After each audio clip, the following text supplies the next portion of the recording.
Hello, everyone, and welcome to today's webinar. On behalf of American Petroleum Professionals of Iranian Heritage, APPIH, I'm very pleased to start another startup roundup. Today, we have a great honor to we host Mr. Willy. And our today host is the Mr. Vahid Serajian, CEO of Geoscience. Without further delay, I'm transferring the microphone to Mr. Vahid to start the talk. Thank you. All right. Thank you very much, Hamid, for the introduction. And hello, everyone. And thank you for joining another episode of Startup Roundup from APPIH. My name is Vahid Serajian, and I'm the host for this session of Startup Roundup from APPIH, as I mentioned. And before starting the session, I have some announcements and some information about these sessions that I'd like to share with everyone. So starting this month, on the third Thursday of every month, we're going to have these webinars, online webinars called Startup Roundup, and with focus of small businesses, startups, entrepreneurship, and how to start your business and run your business. And what we do, we bring successful hands-on and real-world entrepreneurs to come and talk to us about their success stories, about their challenges, the advice they have for other professionals, and any obstacles they have had in the past.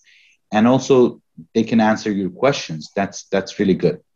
So don't miss this amazing opportunity, not only this month, but in the upcoming months as well. The other thing that I wanted to talk about is about APPIH. APPIH stands for American Petroleum Professionals of Iranian Heritage, and it's a non-profit, non-governmental, and non-political organization with focus on Iranian professionals in energy sector in general, but we definitely welcome other professionals from any other sector, from any nationality, or from any country with any background to come join and take advantage of these amazing webinars. So it's a privilege and pleasure to welcome our new guest, Mr. Willy Verbrugghe, which I know for a couple of years, and he's an amazing person. So, Willy, thank you very much for joining us today. And I know you were busy and you accepted our invite with such a short notice. So I really appreciate that. You're very welcome. Yeah, so I'm sure many of you guys already know Willy, but for those of you who don't know Willy, I'm reading his biography shortly, so you know his background, and then we'll go through more details and with the questions as well. So Willy was born in Belgium. He has been CEO of $6 billion international industrial manufacturing technology companies and 4 non-IT technology startups in 10 different industries. He has 5 masters, 1 in electronics and semiconductors, another master in nuclear science, technology, and radio protection, another in finance, business, and administration, another in international sales, marketing, and business development, another one in industrial manufacturing process optimization. So a whole lot of science. That's amazing. He has spoken 8.5 languages during his career. He lived in 5 countries and worked for 20,000 people as a servant leader and has manufacturing plants and service centers in over 186 countries around the world. Very, very impressive. His nickname is Mr. International. He created more than $100 million of shareholder values per year for every large organization he has run as a leader. He has been the chairman of the Belgian Chamber of Commerce of Texas and Southwest, the chairman of the Mayor of Houston International Trade and Development Council, a founding member of the World Chamber of Commerce of Texas, and the chairman of the SCORE. He has been married for 45 years, and they lived in the US for more than 30 years and Houston for 20 years. They have 3 children and 9 grandchildren. He is now a CSO, a Chief Spoiling Officer. And his specialties are mainly in oil and gas, energy, power generation, aerospace, electronics, semiconductors, telecommunication, automation, process control, industrial equipment, non-IT technologies, and manufacturing operations. Willy, thank you. Thank you very much for joining us today. Why don't we start with your own words, describing how you started your business, how you developed your business, where did you start from, and a little bit about your business life story. Thank you. That was quite an introduction. The only things I would add to that is the things I did on the side. For example, I started my career with Westinghouse. We had 200 engineers in Brussels, and we designed and built nuclear power plants all over the world. And one of the good things at Westinghouse is that you did not get a bonus in dollars at the end of the year. You got a bonus in the right to follow a course the following year. And that's how I got myself 5 masters, because I took advantage of that to educate myself in as broad an array of possible fields that I could capture. So that helped me tremendously in my career, because if I go from one industry to another, I can easily adjust, understand the fundamentals of that industry very, very quickly, and focus on creating value rather than on trying to understand the basics. So the other thing I did very early in my career, I grew up as a Catholic, for example, but by the age of 18, I had read already the Quran, the Torah, Confucius, the Popol Vuh from the Aztecs, and I started the Bhagavad Gita from the Hindus. I got lost in the Vedas because they are very complicated. But that helped me also, that plus my language skills helped me also to understand different cultures and to adapt in different cultures and to be able to negotiate in those cultures, understanding why the people were thinking that way, what were their logic in taking the position that they took. And by understanding that, I could put myself in their heads and negotiate much better terms for my company. So those are all things that are aside from the day-to-day business, but are important to understand the culture and the environment in which you operate and you negotiate. Okay, that's amazing. Yeah, because on the side that in addition to the technical knowledge, you need to have cultural knowledge and also business development and negotiation skills to succeed. Absolutely. It's not just one wing that can make you fly. There has to be probably several. And also in the education system, for example, in Belgium, an engineer went 6 years to university, not 4 years like here in the US. The first 2 years we did math and science, math and physics. The 2 following years we did all the science of engineering. We did chemistry, electricity, mechanic, aerospace, whatever. And the last 2 years we had mostly courses. We specified in one field. I took electronics, but we had a lot of courses in psychology, management, leadership, how to detect the propaganda from reality, those kind of things which are important in business. That's amazing. And that's something that you don't find in the education system here in the US, and that's a shame. That's very interesting. So after learning all these important aspects, then at what point you decided to run your own business? Or what made you like switch from Westinghouse, or did you say Westinghouse? You were working for another company and then you switched to your own business. Yeah, I started Westinghouse, and in 1992, I left Westinghouse because a recruiter approached me and offered me a position of CEO of a company. In fact, of a division of a company. It was $1 billion revenue, had 47 plants in 39 countries. And with my international experience, that's really what they wanted, to find somebody like myself. And I accepted to jump and to start becoming a CEO. And I liked it so much that I kept on doing it for 5 other companies after that. And but then at the end, I found out that at the highest level in companies, the boards, there's always a lot of politics being played. And that is what made me switch from there to become a serial entrepreneur. I jumped out of my last company, who was here in Houston making pumps and valves for the oil and gas industry. And I became, I invested my time and some money and some effort into developing a company from the ground up with people from Sandia National Labs in Albuquerque, making a sensor for weapons of mass destruction, anthrax, ricin, and those kind of things. And I liked it so much that we sold it to Martin Marietta. All the investors made a lot of money.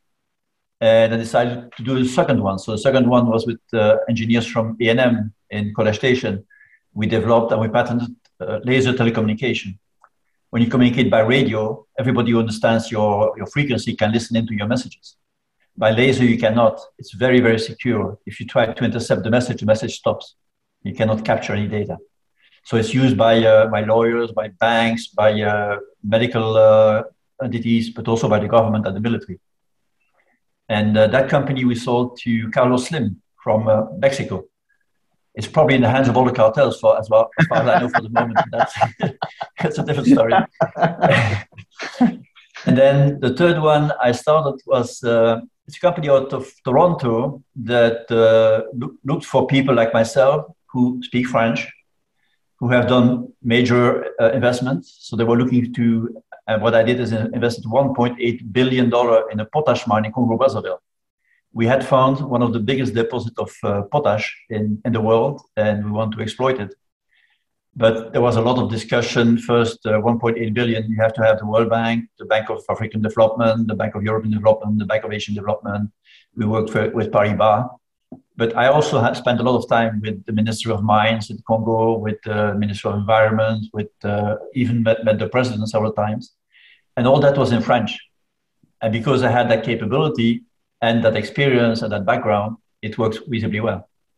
So you have to start things that make sense for you, for your background, for what you want to do and for what you like to do. That makes sense. And I explained a little bit at the end of our presentation what for me are the key to success in life and in business. And it's not that complicated, it's very simple. Okay, so I did that. Sure that? Yeah, go ahead. I thought that's it. So yeah, go on. There was a fourth startup I made, was here in Houston. When you grow a rice plant, around the rice grain is a little hull. And we found out that little hull has 22% of very, very pure silicon, Si. And these hulls are thrown away at the rice mill. We recuperated them, burned them in the power plant, created the electricity for the rice mill, recuperated the ashes, transformed the ashes with sodium hydroxide, and we created a fine powder, silica. Took it to a plasma torch, and we got silicon, $150,000 a ton from a waste product. Wow. And we sold that company to Solvay out of Belgium. So wow. You can do a lot of good things, very profitable things, if you do it right, if you have the right attitude, the right knowledge, the right team around you to do it. So that's amazing. That's really impressive. So I think you had something to share on stream, I believe. Yeah, for a little bit later. Okay. Yeah. All right. So now you're the chairman for SCORE of Houston.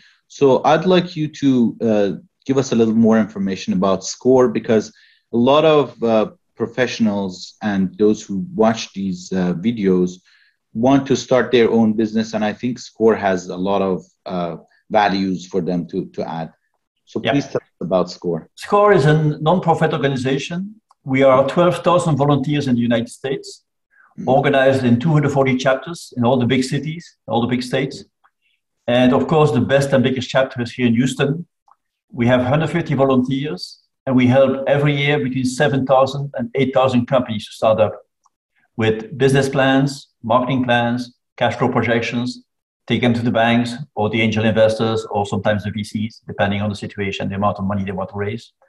And what we do is we have three types of clients. We have clients who are dreamers. They have an idea. They have no clue how to go about it. So we take them by the hand, step by step through the process. We have a The second group that's roughly a third. Another third is roughly people who are already, they're smart, they know what to do, but they need a little bit of help in marketing or in building their team or in patents or with funding. So we help them with those individual things that they need. And then the last third are people who are already in business and they face a pandemic. They have to pivot their business or they want to stabilize their business. So they have to expand a little bit their sales channels and their market or their product offering sometimes. And they want to expand, grow to another state or even export international. So we can help with all of that. Most of the volunteers here in Houston, at least, have run their own business, big or small. We have also subject matter experts, like, for example, retired lawyers that can help you with the structure of your company, the LLC, and the different tax situations. We have people who are retired patent attorneys that can help you with patents and make sure that you do the right thing and look at it the right way. We have retired bankers who, when we prepare somebody with a good dossier, we usually put them in front of our bankers, and they act like a bank that you're going to see, and they interview you basically to make sure that you can answer all the questions that you're going to get from the banks. Wow. And then they give warm referrals to people that they know from the banking industry. So we do a lot of those kind of things, and we work very closely with the SBA. Everything that we do is free and confidential. And if you go on our website, you'll find 3 tabs. You can use keywords to find any of the 12,000 volunteers. We all have a profile of what we have done in our career, what we can do, and how we can help you. So you can pick anybody for anywhere. The second tab is we do every month between 10 and 12, 15 sometimes, education webinars on all aspects of business. You want to learn how to use QuickBooks. You want to learn how to do marketing segmentation. You want to learn the difference in legal structures. You want to learn about insurance. You want to learn about business plans, about finances. We cover nearly every aspect that you can ever imagine in business. And all these webinars are recorded and available on our website. And then the third tab on our website is like a library of resources in which you'll find hundreds of documents about all aspects of business. I see. And I would recommend, I put in the chat my email. Yep, there's the website and the connection to the website. So.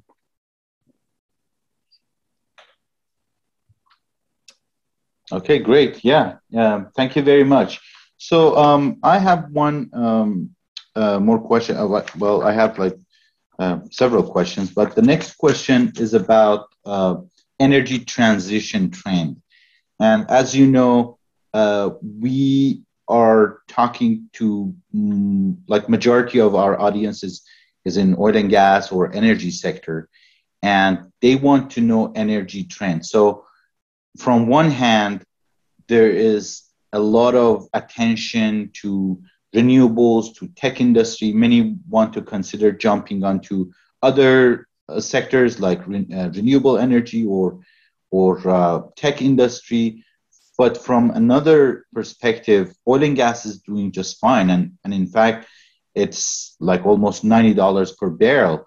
So there's this confusion in the market and between the professionals that is it the right time to jump into other industry or should I stay in oil and gas? So how do you see the energy transition trend? Do you think eventually the oil and gas market will decline further and die out? Yep. Because it has declined quite a lot in the past couple of years. Here's where I want to share something. Let me share. Please. Can you see this? Yes. Look at this curve. What impresses me most about this curve is the growth of total energy used in the world. From the 1950s, this curve is going up and up and up and up. And if you look at what makes up the sources of energy, it's still a big majority of coal, oil, and gas. Even if you had nuclear in red and hydro in blue, the rest renewables are still peanuts. And there's no way that this renewable can take on this growth. So and there's still place for people in coal, in oil and gas for the next 50 years. So I think you have to put the whole dialogue that you have going for the moment in perspective. And this is one way of looking into perspective. there will be growth for the next 20 years in coal, oil, and gas. We cannot do otherwise, because that curve is driven by the population of the world. We're already 8 billion people. It's driven by a lot of countries are coming out of poverty. We have a lot of developing countries that are coming and spending and using a lot of energy to develop their economy and their manufacturing and everything else. And there are limitations to the renewables. So I don't think that any of the three fundamentals, coal, oil, and gas, will die at any point in time. You could see a resurgence of nuclear if we go to fission, from fission to fusion. That would be a good solution forward. A geothermal would certainly be a good solution moving forward. Those kind of things I see. Hydrogen, very special applications, but not generic, because it takes too much volume to extract some energy from hydrogen. It's the least dense form of energy in the world. Okay. So look at this curve, analyze it in detail, and you'll find out that in 50 years, these three will still be the majority of the energy. That makes sense. That makes sense. But that brings another question. So now you might notice that many of the old-fashioned oil and gas companies are moving towards automation, AI, and the machine learning technologies. And for that reason, they're getting rid of their staff and they're replacing them with machines and automation. So that is also another kind of risk factor, that something that was done by a worker is now being replaced by an automatic pump, and it's actually doing better than that worker because it never sleeps, it never fails. It fails, but not as often as the normal workers. Yeah, but Vahid, what you see, that trend has been going on for some time and will keep on going on, and it's in every industry. It's not just in oil and gas. You see it in automotive manufacturing. You see it in airplane manufacturing. Recently, give you an example. At the office of Deloitte here in Houston, there are two robots. One is called Jimmy, the other one is called Johnny. And one is programmed to go from office to office, pick up the trash can, empty the trash can, and put it back. And he comes in the office, say, "Hey, Mr. So-and-so, how was your day today?" He does his work, and he say, "Bye-bye, I see you tomorrow." And everybody loves them. The second one does moves the mail around the offices. But they are programmed to be very nice with the people. They are part of the team. When they do a celebration and people drink a glass of wine, they give them a little glass of oil for whatever. So they're really part of the team, and people enjoy it. You'll see more of these things in the future. Yeah. So I've seen a robot in a restaurant greeting people, bring them to their table, bring them a glass of water, and then the lady comes later, takes their order. And at the end, the robot comes back, takes away the plates, and goes to the kitchen and cleans the plates. Yeah, why not? Those things will happen. Yeah, that makes sense. And in fact, I heard somewhere that in fact, oil and gas industry is far behind from this trend. And there are so many other industries that are way up front, and oil and gas is still, with any standard, is running behind from them. So it'll probably I agree 100% with that statement. In fact, I grew up in the nuclear industry and in the aerospace industry. And there, for example, if you want to know the temperature at one point in a process, you divide 4 different ways of measuring it. And if the 4 measurements are within a margin of tolerance, you know that you have a quality data. In the oil and gas, you have one measurement, and you have to make sure it's quality data. Not always so sure. Right. Plus, the control systems that we are using in the oil and gas data, in the oil and gas industry, are 50 years old. Yeah. They need to be upgraded with modern technology. Right. But among these several different technologies and new technologies, which of these sectors do you think has the highest potential for growth? and best opportunities for growth? Because you have exposure to many different technologies. You have worked in many industries, from semiconductor to electrical to control to automation, and also oil and gas. So which of these do you think is the future, or which one do you think has the highest potential? Here's my top 5 or 6 or 7. AI, artificial, that's coming, that's being applied everywhere they can think of. Robotics, the next 10 years, you see plenty of those. Cybersecurity, because we do more and more zeros and ones, and it's dangerous because there's a lot of valuable data that can be hacked if you're not careful. Anything has to do with energy savings. And the reason for that, you saw the curve I just showed you. Mm-hmm. That curve is increasing rapidly year after year after year. We need to invest as a universe, we need to invest in energy savings, conservation. The other one I see a lot is data analytics and data quality. Mm-hmm. There's going to be a lot of investment in making sure that whatever we measure, we understand how we measure it, and we can put a qualifier to that data, make sure it's correct, and everybody can use it and have the perfect result. There are a couple of other things that I see also in the longer term.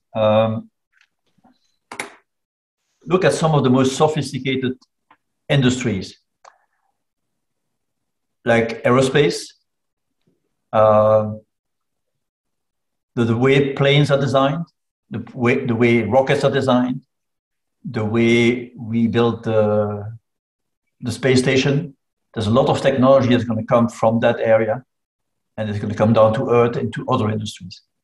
So I recommend anybody who has any interest to keep an eye on what NASA is doing and what NASA is letting go of technologies for commercialization. There's going to be a lot of good ideas coming out of there. Like SpaceX, what SpaceX is doing. Absolutely. Yeah.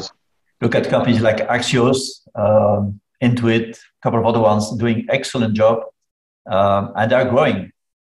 Axios was 150 people 2 years ago. They are close to 2,000 people now. So it's booming. Another area that is going to grow dramatically is the medical area. Because I consider the medical today still an art, not yet a science. Mm-hmm. And one day it will become a science when we have sufficient knowledge and sufficient understanding of how the human body really works. We have made tremendous progress already in the last 50 years. But the next 20 or 30 years will be tremendous progress again. That's very interesting, because my own wife is a dentist, and she says, dentistry was something like kind of a combination of art and medical science or some hand skill, but right now it's changing so drastically, and these new technologies are coming so fast to the dentistry that we are even shocked. There are devices and robots that go inside your mouth, do a 3D scan, and right away print out a tooth for you, and then you go and plant that tooth inside, and you're done. You can even do it yourself probably in the next coming years. So you don't even have to see a doctor. So in that case, think about 3D printing. 3D printing in next 10 years will be everywhere. Right. Yeah. So that's amazing trend, and AI is going into every industry. Every industry. That's amazing. Every industry and every functionality. You see it also in accounting. You see it in legal. You see it in operations. You see it in sales and marketing. You see it everywhere in organizations. But at the end, there might be a need for a real human observation or supervision, right? Oh, yes, always. Yeah. So this is not something that you can rely 100% on a robot or a program to function it, because at the end, there might be some supervision needed. Yeah, but there will be more and more engineers needed to design and to program those robots to make sure they do the right thing at the right time in the right fashion.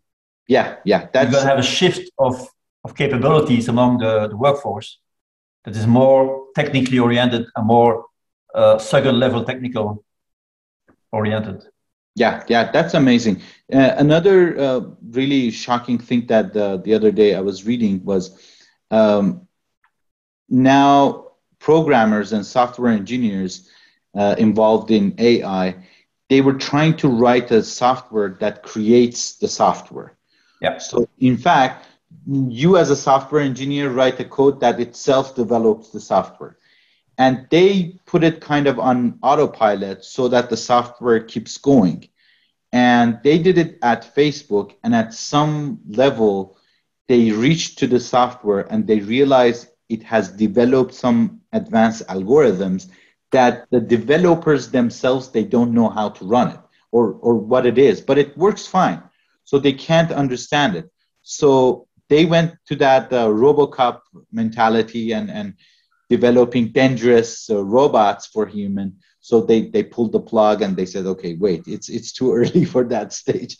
So, let me give you another example of something that I found very amusing and very well done.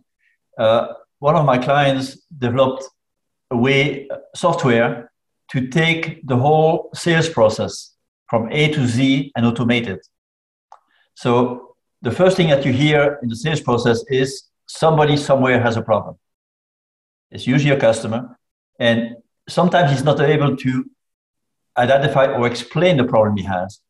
Sometimes it needs a discussion with somebody else to really figure out that there is a problem. And then once the problem is defined, they usually write a request for proposal for somebody to come. And then the salesman comes in and listens and say, okay, we have a solution. Then he goes to a technical guy in the technical service to make a technical proposal. And then you go to purchasing to make a cost structure. And then you go to marketing to make sure you have the right pricing structure.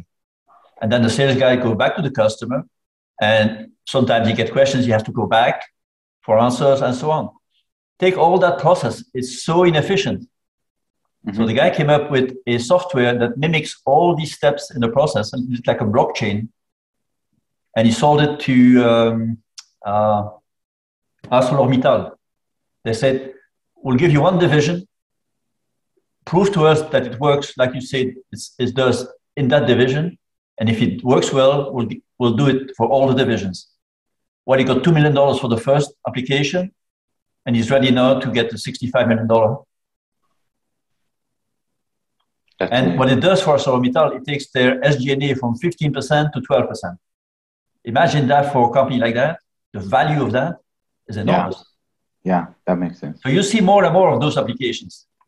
Okay, so if, for example, somebody comes in with ideas to save time and energy in oil and gas industry, knows the concept of oil and gas, and then applies it with AI and machine learning technologies, then that would add a lot of values. Another really good example was when a couple of engineers, they were working on rod pumps, and they noticed that they're not working efficient because the pump rate doesn't really always go well with the real requirement of that well, because it might just go dry and it burns a lot of energy and it doesn't do anything, it damages. So they install these smart PLCs, which understands that, okay, based on the pattern of the dyno cards, it's not really working well. So it adjusts the pump rates. If a pump goes out, the guy doesn't get notified next day. He immediately gets notified, and a crew gets dispatched to that location. So it saves a lot of time and energy. Yeah. So they increase the efficiency by, 30% or so. And for a field with 100 rod pumps or 2,000 rod pumps, that's amazing. That saves a lot of absolutely. Energy. I've seen application also in refinery, where what you were pumping was not only a liquid, but a mixture from liquid and gas, and that the pump don't like very much. Mm-hmm. So what they did, they made the pipe, they made a U shape on the pipe to capture the gas at the top, and let the liquid flow to the pump. And what they did, they installed a vibration monitor on the pump. And as soon as the pump detected some vibration, they knew they had to release the gas. So that was automatic feedback. The gas was released and the pump kept on flowing nicely. Wow. So those little things they are simple, but they can be very efficient in an operation. Yeah, that brings my next question. That imagine somebody in oil and gas industry who knows how to write a code in Python and knows AI, for example. He comes up with a smart solution, like you mentioned, okay, or similar to the rod pump example that I was talking about. So some of these applications are very, very specific. Very specific. Some of them might even have 3 or 4 real customers in the industry. So who has like more than 5,000 rod pumps in the industry, for example? Maybe a handful of companies, not everyone. Yeah. Compared with a business like a bakery, which everybody goes and buys bread, and it's not unique. Mm-hmm. So I would like us to talk about a little bit about the fact that if you're planning for a new business, should it be a unique thing to do with cutting edge technology and advanced application, or should it be as simple as a bakery or something in the middle? Because that might be very, very risky. You might put a lot of efforts, a lot of coding and stuff. And at the end, for any reason, the product manager might not like your face, for example. He says, hey, I don't like you, just go ahead. And then you're done. You have to think about this way. If you go into an industry that is what I call a Me Too industry, like a bakery or a restaurant or a hotel, mm-hmm. your profit margins are going to be very small, mm-hmm. because it's easy to compete with you. Anybody can start a kind of business. Mm-hmm.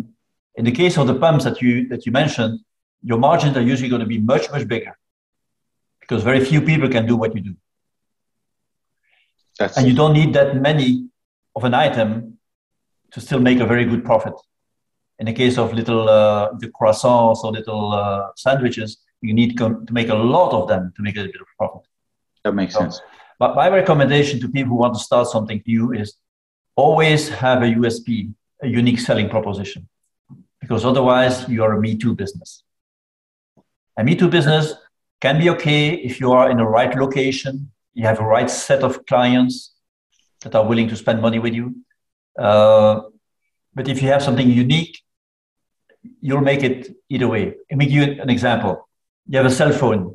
The back of your cell phone, you have a case. And in the case, you usually have a little window for your camera. Mm-hmm. Well, imagine that you put a second little window, and in there you put a solar panel, except it doesn't absorb solar light, but ambient light. And it charges your phone automatically. No wires. Okay, that's a unique selling proposition. Not a lot of people are going to do that because you of course have a patent on that solution. So that I think is a good basis for a solid business moving forward. That makes sense. So that brings in the fact that if you want to start a business, put more of intellectual background in it rather than labor work, probably.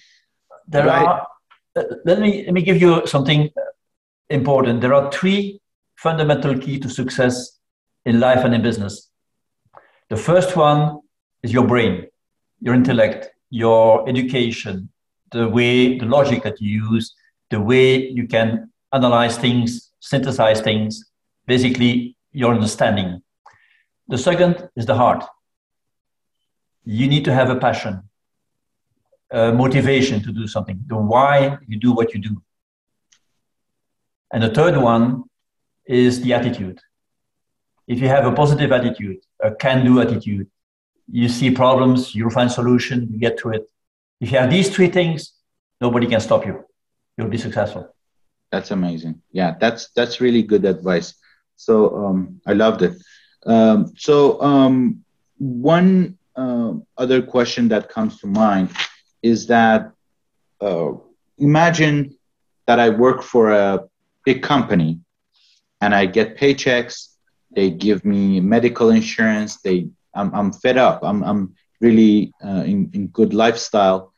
But at the same time, I'm thinking about running my own business. And this is something that more or less happens to almost everybody during their work life. They think about running their own business. So this is the question for many, many people. So do you think running a business is a good idea for anyone, or everybody can do it? Is there any requirement, like personally or from your character? You were talking about attitude, and this is really interesting. So what kind of skill sets should you have to be able to think about in the world, and you see it in your business. There are three types of people. There are leaders, there are managers, and there are followers. If you are a follower and you want people to tell you what to do, don't start your own business, because you'll never make it. If you are a leader, you have 90% chance that you will make it, because you're going to be flexible enough. You're going to have the capacity to build a team, to understand the ins and outs and negotiate things. If you are a manager, you can make it if it's a stable business, if it's not something that changes every day, because managers don't like change in general. But they are important in an organization because they are part of the stability of the organization. The other thing I would say is think about short-term, long-term. If you are a person that lives from day to day, I don't recommend you start a business, because you have to have a 5-year vision of what you want to do, and take your business plan and your marketing plan, your cash flow projection in that direction, and build that systematically. If you are somebody that only wants to work 40 hours a week, don't start a business, because you're going to work 80 hours a week. Right. So what I recommend for a lot of people is, while you're still working your 40 hours a week, try to take 10, 15, 20 hours and focus on starting your business. And when your business slowly starts to pick off, that is the time to jump. Don't stop your day job, start a business, because you're going to go through a valley of debt, like we call it. Right. That's where a lot of companies fail. So it's easier to keep on working, keep that stable salary and protection going until your business is ready to take off, and then jump. That makes sense. And probably at the beginning, everybody, or not everybody, some people might need partners or support from others until they get independent and then stand on their own feet and then jump. Yeah. Absolutely. Yeah. And the other thing to think about is, every entrepreneur at any point in time during his adventure has to have 5 things in his mind. One is his product or service, how he delivers it, cost, quality, and time, making sure that it is under control and you get there. The second is your sales channel, your marketing, how you get your sales leads, how you convert those leads into orders. You have to have control of that. The third one is your team, how you build your team, what kind of culture you build in the organization, how are decisions made, all that aspect. The fourth one is you have to have very good understanding of your finances, your cost structure, your price structure, the resources that you have, your cash flow, your balance sheet, your P&L. Have a good understanding the numbers, because I want you to analyze them every month and figure out what's going right, what's going wrong, and take action every month to change and to improve. And then the last element, the fifth element, is long-term vision. Where do you want to be in 5 years? If you don't have that, you don't know where you're going. That has to be very visible. And if you do that, in 5 years, you look back and you say, okay, I probably did the right thing because I did this, this, and this, and this right. So is it true that, because some people say, how do I envision 5 years from now? So your path might take several, turns and twists all around. So it might change the direction. So I'm telling about my own business. Back in 2015, I opened up this company with focus on very specific need in oil and gas, and that's geomechanics. And then later on, I said, hey, I have some other capabilities, like in general, oil and gas would work fine. So I added some other portfolios. And then later on, I said, okay, how about in general engineering? Because I can build teams and make them, work on some great ideas. And I noticed, yeah, I was successful. So if I look back in 2015, back then I was envisioning myself as a leader in very specific major in oil and gas. But now in 2022, my vision is something else. I'm looking into other industries, other horizons. So that's kind of dynamically changing. You see this? Yes. It's like a spider. Yeah. On one side, you have 1, 2, 3, 4 products or services, and the other one, you have market segments. Mm-hmm. So you usually start with one product for one market segment. And as you grow and you find out other products that you can sell in the same market segment, you can add that, and then the same products in different market segments. And that's usually the best way to look at how you can grow your company. And if you do that thinking in the beginning, when you make your marketing plan, and you look at these market segments, and you pick the first 1 or 2 that makes the most sense in the beginning, but then you expand to other market segments and other products and other services, that's how you can look at the 5-year plan. That's really great. Yeah, that's really interesting. But now the other question is, imagine I'm at the point that I'm trying to expand my business. I came up with the minimum viable product, or I made the prototype of my idea, and now I want to get funding or investment for my idea. So how do people usually go and get the investment? For example, the venture capitalists or the banks or loans from government or Series A, B, C, blah, blah, blah. Could you please give us a little more information on what to do and where people should start from? Okay. After the Second World War, 1950, an entrepreneur went to a bank, and the banks hate risk. The rate of success for an entrepreneur to get a loan was 5%. Only the best deals were. Then the government in 1958, I think, created the Small Business Administration. And the idea was that a large part of the economy is based in the United States, at least on small businesses. They are the one creating the most value.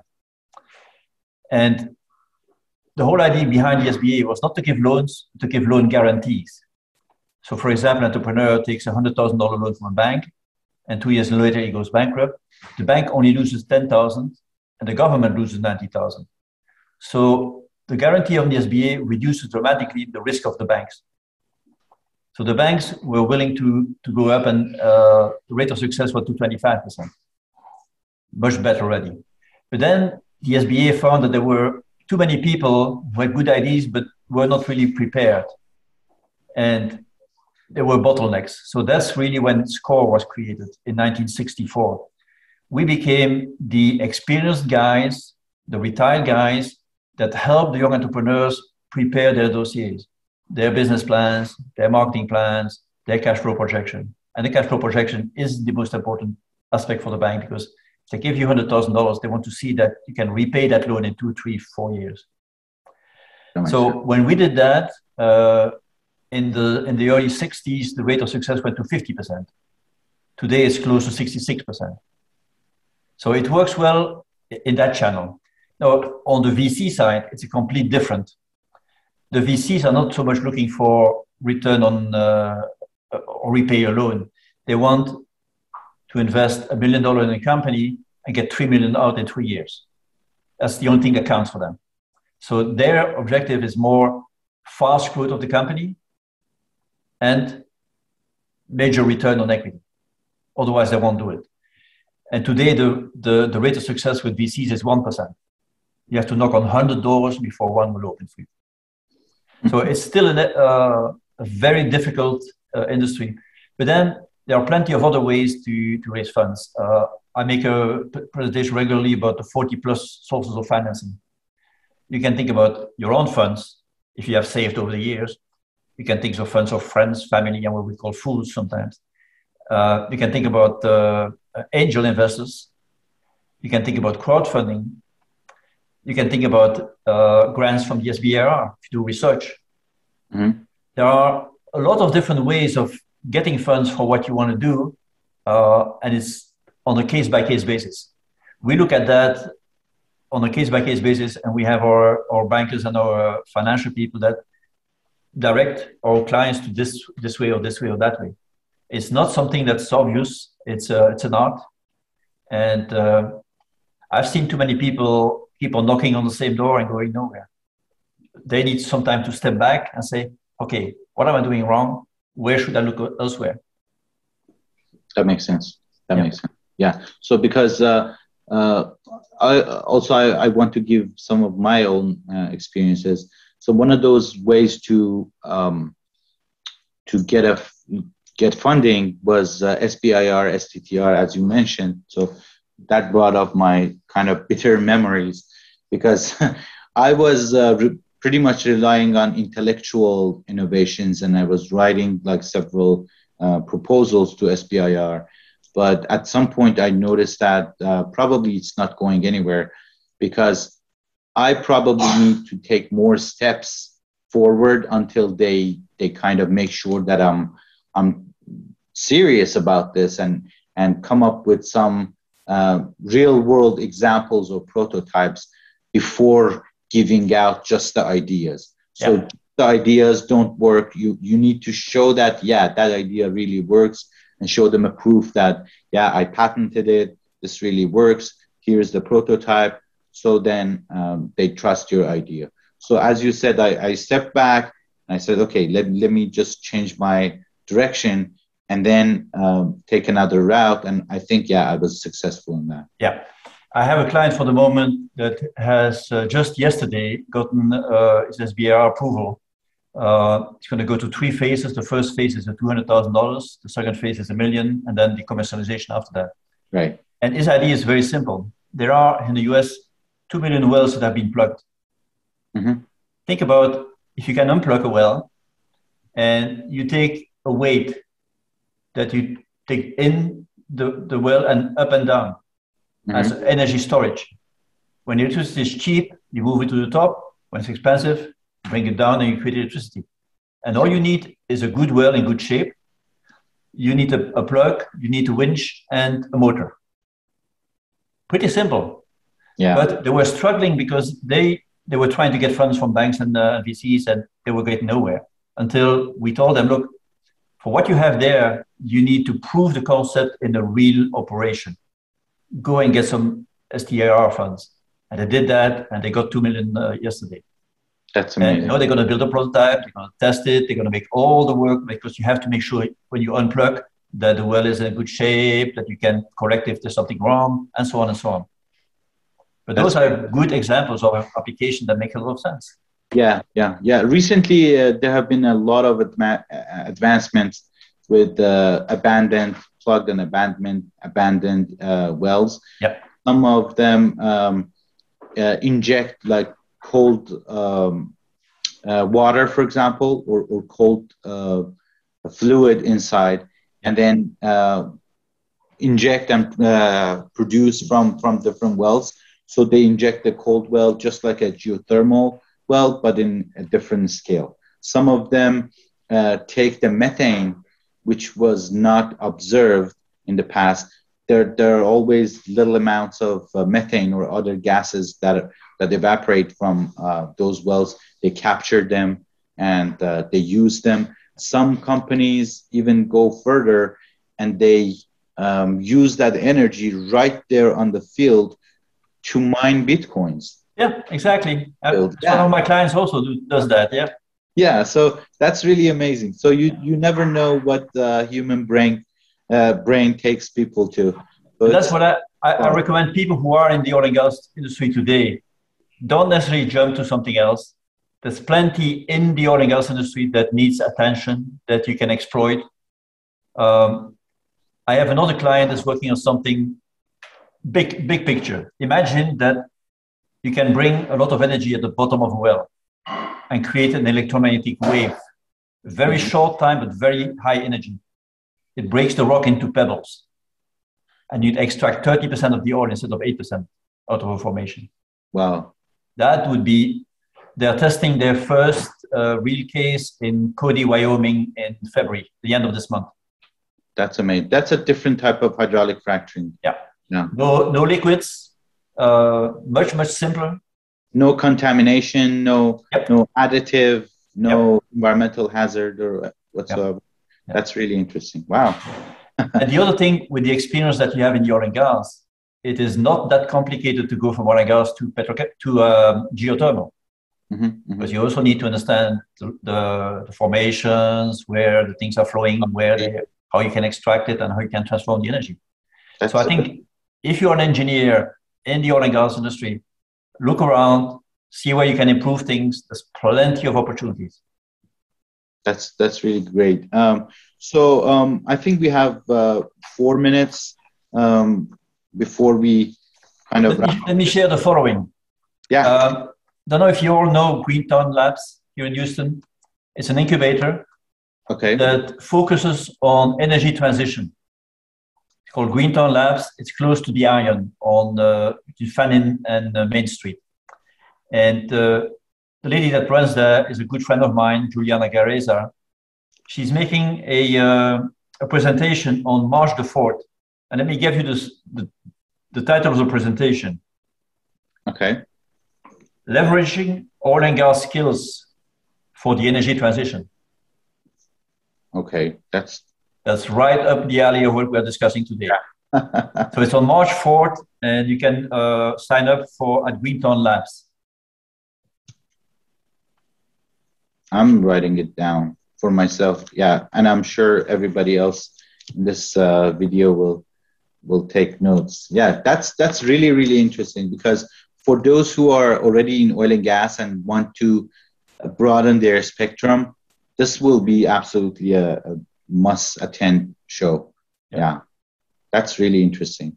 The other thing interesting about Greentown Labs, it's you go there, and on the wall are the people who are members of Greentown Labs, and you'll find Shell Ventures, Halliburton Labs, Schlumberger, Development R&D. All the big oil and gas companies have their venture arm there at Greentown Labs.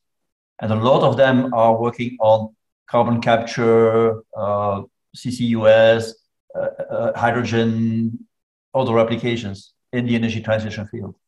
So I recommend to anybody that's interested in that field, get yourself the newsletter from from Greentown Labs and see what their events are. Go to their events once in a while. Could you please type it on the chat? site? Yeah, in the chat box.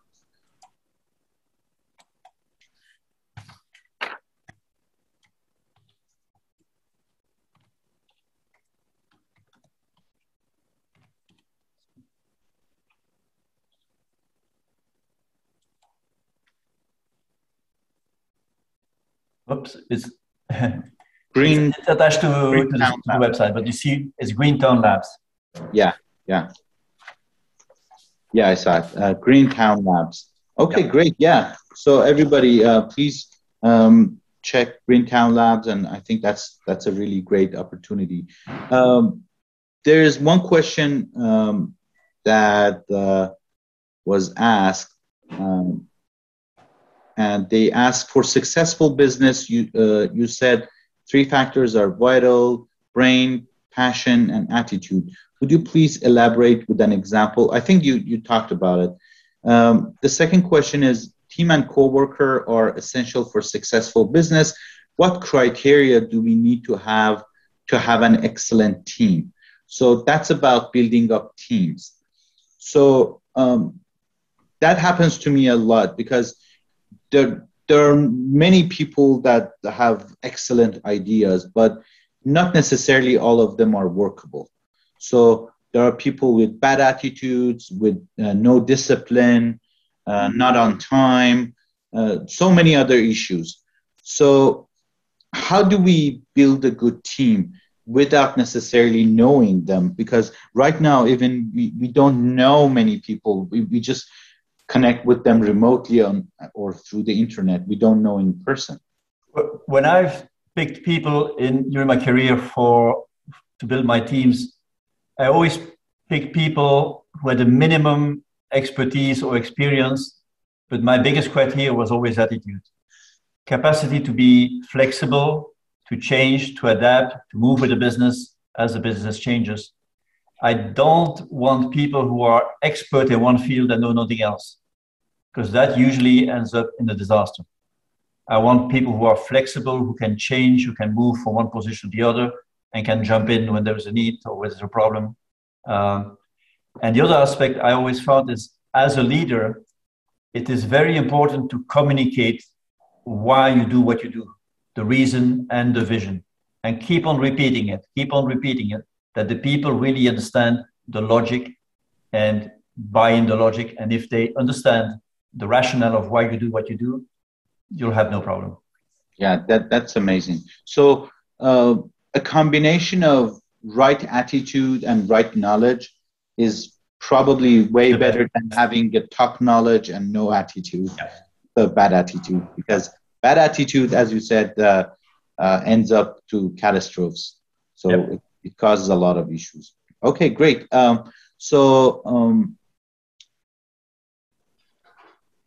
Internal dilemmas for using or producing oil and gas and the global warming. Although alternative energy, although alternative energy is low. Okay, think a little bit about global warming. What are we talking about? We're talking about 1 degree, 1.5 degree over 100 years. Okay? Now, follow my logic. If you go into a cave, is the temperature going up or down? Probably in Kiev is going down. Going down, and going down dramatically, not just 1%, not just 1 degree, but 10, 15 degrees. Yeah. Why is that? It's because you go in a cave, you don't have the influence of the sun anymore. So the sun radiation on the earth is very important for the surface of the earth. So take a balloon and go up in the air. Does it get colder or warmer? Gets warmer. Colder, again, 10, 15 degrees. Yeah. Because you don't have the effect of the nuclear reactor at the center of the earth. So we are living at the surface of the earth with 2 major elements that tell us what our climate is. One is the sun and the other one is the center of the earth. We humans are peanuts in that equation. Because even over 100 years, all the industrial revolution, everything else, we've changed the whole surface of the earth with 1 degree. So we have to put things in perspective. Climate change is a beautiful thing to talk about, but in reality, it doesn't really mean much yet. It might mean much in the long term, and that we have to be careful. I agree with everybody who talks about pollution. Yes, there are places where pollution should be curtailed and taken care of and so on. Like, for example, in our chip channel here in Houston, there's a lot of pollution there. So, and people are working on taking care of that. But look at the whole global Earth itself. Global warming is not, as far as I'm concerned, not a big issue. A lot of people talk about it, but you have, again, put things in perspective. Like with the curve of energy. Once and that doesn't happen in 1 or 2 days, probably, to control or bring CO2 emission, for example, under control in near future, because not everywhere is rich countries. There are countries that require fossil energy really bad. There is, for example, Iran that is under, for example, sanction and probably doesn't have access to that cutting edge technology to bring down the energy. And fossil energy is quite cheap. If they want to switch to other energies, it would probably cost them an arm and a leg. So that's something that we should keep in perspective, that it takes time. One of the best things we can do for CO2 and global warming is potentially allow more trees to grow on this planet. And I saw something interesting last week, something I have never seen before. you think that paper comes from trees. Mm-hmm. Today we make paper from stone paper. It's as light, it's much stronger, and it doesn't kill trees. Wow. Why not? Wow, that's amazing. That's interesting, huh? That's really amazing. Every day you hear something more amazing. Yeah, and also I heard I was reading an article, and countries like China, rather than putting like enforcement and reduce the CO2 emission from factories and plants that already burn fossil energy, they rather go plant trees to control that emission. So they say, okay, you need to reduce your CO2 emission by 20%. So rather than controlling, they might try, but rather than controlling or spending money or penalizing companies for CO2 emission, they go and plant trees, and they absorb a lot of CO2 and bring down the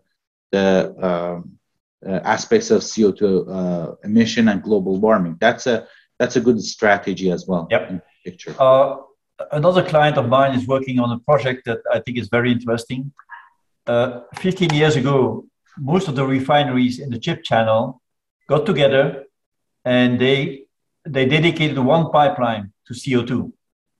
So they capture CO2 at the refinery, put in that pipeline goes into the Gulf of Mexico. And that gas is released in the Gulf of Mexico. And it's where the gas is released, that's a preferred place for the shrimpers to go, because shrimps apparently like CO2. Mm-hmm. But my client is working on something else. Along that pipeline, he's developing a project to install an algae farm. Algae loves CO2. Yeah. And he creates biodiesel. That's a good solution. Yeah. In fact, one of the co-hosts of this group, Moji, his name is Moji Karimi. I don't know if you know him or not. And he was supposed to be in this webinar today, but he was busy. So Moji also works on exactly the same idea.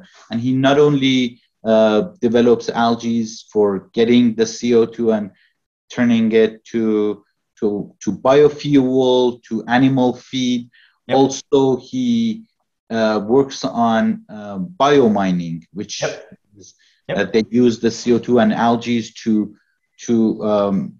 reduce the contamination from depleted mines or dumped mines. So that's another thing.